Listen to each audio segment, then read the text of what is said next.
Every single one is like, do you like cocaine? Does somebody think cocaine?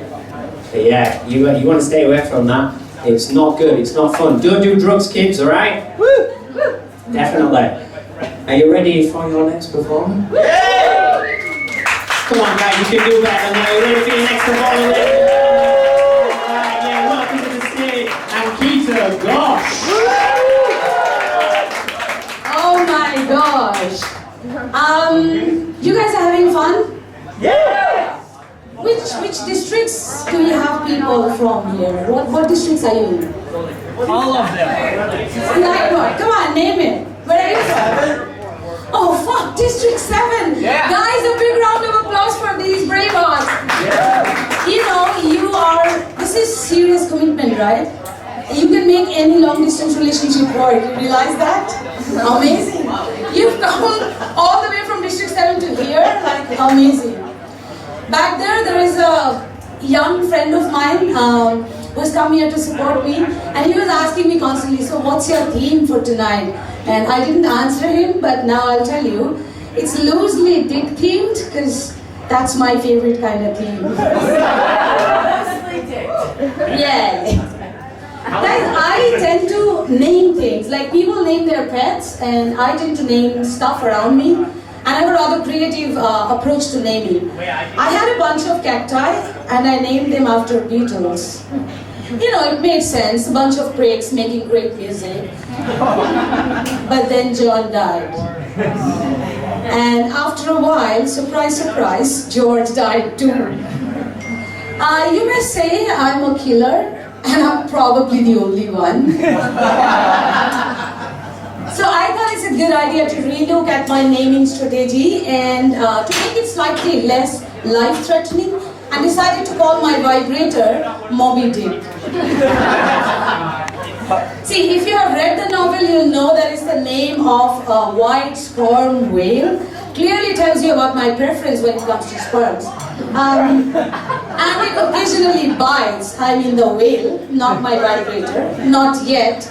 But now that I have named it so, well, if I turn up with a groin injury somewhere, you know that karma bites back. Oh man, 2020 has been such a bad year, right? For me it was terrible. I mean, I ended up in jail.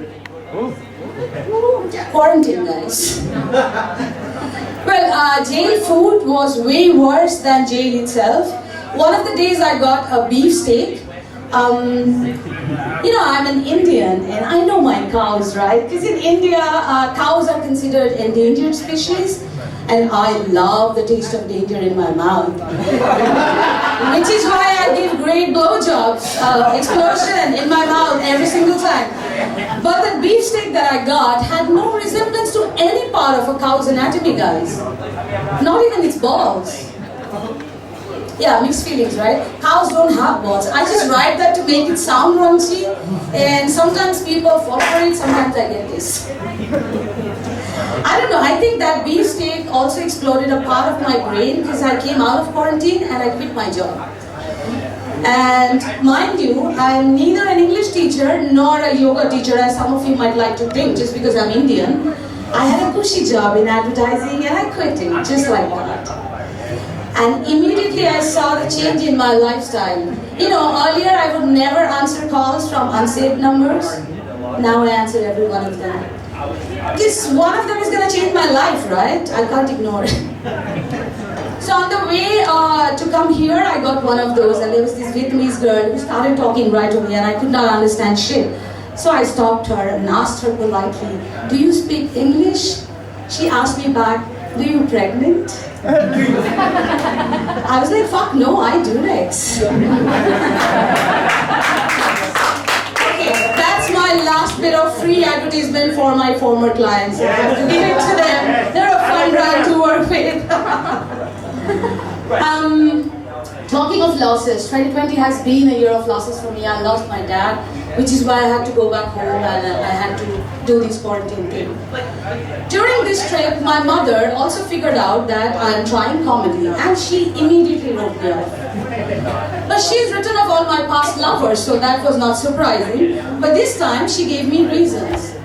She told me, look girl, you are Indian. You don't have a husband who beats you regularly, nor do you have kids who you beat regularly. Your life is not fun. Coming from your own mom, can you believe it? That shit is heartbreaking. I tried to reason with her. I tried to tell her that, look mom, I have a fun job, which I no longer have, by the way. I told her that I have a fun therapist. I mean, he has recommended frequent masturbation for my anger management issues, and it's really working well. No, I didn't tell that to my mom. I told her I have Tinder. You know how much fun Tinder is? She didn't buy that either. But as a polite and modest Indian daughter that I am, I really couldn't tell her that nowhere else do I get to hold onto a hard, phallic-looking object for so long in public without it going limp. My mom, poor mom, she doesn't know how much I love dick-shaped objects. But I was actually bragging about my Tinder experience. Frankly speaking, it sucks. And that's totally on me because I think I have a loser magnet which works in two ways. So I attract losers and then I call them out. So it doesn't end well for both parties anymore. For instance, there's this guy that I matched with, and this is the first text he sent me. Hey, if I come to your place, will you cook for me? Like my mom does. He's Indian, you can tell. I told him, dude, we matched on Tinder. I'll do more than what your mom does. Right? He came, he ate, or should I say this the other way around? Anyway, he didn't stick around for long, and before leaving he told me his mom's hand jobs are delivered with more panache. Sad, I know. Then there was this other dude that I was planning to have a dinner date with at my place. Look, I don't learn from my past mistakes. I was cooking again. And this dude tries to be cheeky and he sends me a text. Babe, I'll come sooner than you think. I was like, well, every time we have had sex, that's what has happened. So what's going to be new tonight, baby? And, well, you can guess. What's new tonight was that he never came that night. My dessert remained untouched. I'm talking about the food I cooked, in case you were wondering. I'll tell you one last Tinder story. It's pathetic. See, women faking orgasm is not a new news, right? It's a global pandemic. There is no vaccine. Not gonna be a vaccine. I was dating a guy who was faking orgasm regularly. Can you believe that? And at first, I couldn't even figure it out. That's how wet I get during sex. Later on, when I figured it out, I kind of started enjoying it because, you know, the swapping of the traditional gender roles, it was making my feminist self come hard. But then he also started crying every time we had sex. And he started saying things like, can you please be gentle and kind so that I can hold on to my erection? And I was like, sure, fuck me. That sounds aggressive. No, I actually told him that. I told him that the change for your bus ride home is on the table. Now bounce, bitch. So you can jolly well tell how my dating life sucks. I have given up on dating apps or men in general. I'm now in a relationship with my computer. And no, it's not an open relationship. I mean, I'm not supposed to fuck around with other devices.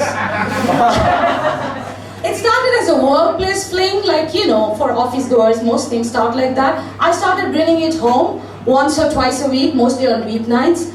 Then that shit got extended to weekends, and then eventually we decided that it's better if it moved in, which it did.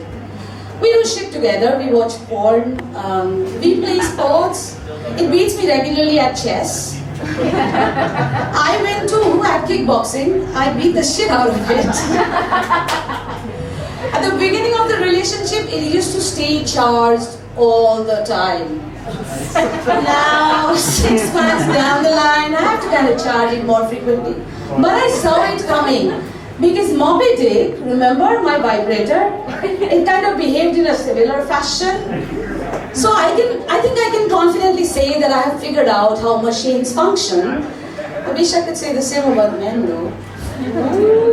Yeah, but one thing that my computer has given me, no other man in my life ever has been able to give me. Do you guess what? No guess? It stays hard all the time. That's all I got for you tonight. That's what he said. Guys, get it up top. Oh my God. Absolute firecracker. Yes. Guys, let's keep it rolling. Let's keep that fucking energy as we invite your next performer to the stage.